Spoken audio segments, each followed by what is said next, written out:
धारणा, ध्यान और समाधि, इन तीनों को मिलाकर संयम की अवस्था बनती है और इन तीनों के द्वारा ही चित्त को वश में किया जा सकता है। जब तुम धारणा और ध्यान की ओर प्रस्थान करोगे तो चित्त में विक्षेप का उदय होगा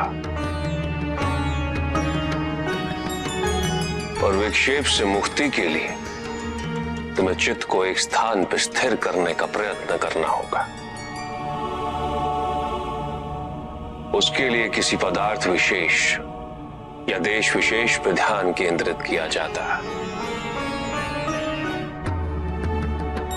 योग में देश के दो अर्थ हैं कन्या।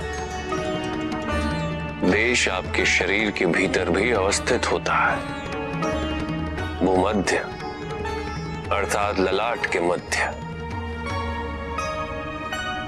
नासिका का अग्रभाग, हृदय और नाभि। यह हमारे शरीर में स्थित देश है। इसके अतिरिक्त गुरु, देवी देवता की मूर्ति, प्रज्वलित दीपशिखा, किसी योगी का शरीर, ओमकार जैसी ध्वनि के आलंबनों को भी योग में देश कहते हैं।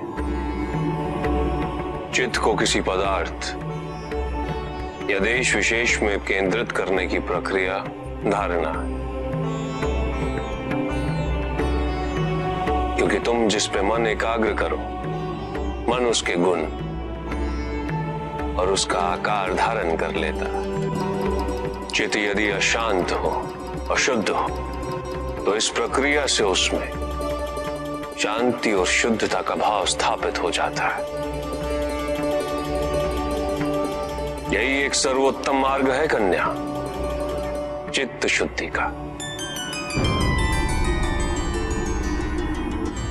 पदार्थ विशेष या देश विशेष का चिंतन करते हुए चित्त तद्रुप हो जाए तो वह ध्यान है। पूर्ण ध्यान की अवस्था में तुम्हें केवल पदार्थ या देश विशेष का बोध रहेगा और कोई भी विचार, कोई भी चिंता तुम्हारे मन में स्थान नहीं पाएगी। चित्त की अवस्था धारणा से आरंभ होकर ध्यान की अवस्था से आगे बढ़ते हुए समाधि में जाकर पूर्णता को प्राप्त होती है। जब साधक को मैं की अनुभूति न रहे और ये भी अनुभूति न रहे कि कुछ अनुभव किया जा रहा है, जब वो परम शून्य में विलीन हो जाए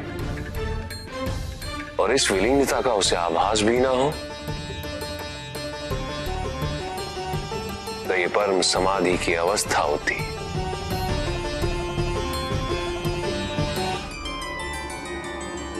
श्वास दर्शन।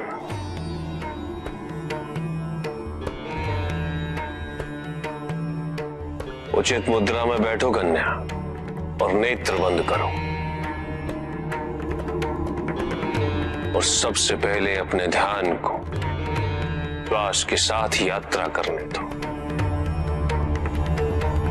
श्वास जब तुम्हारी नासिका में प्रवेश करे उसे भूलो मत कन्या,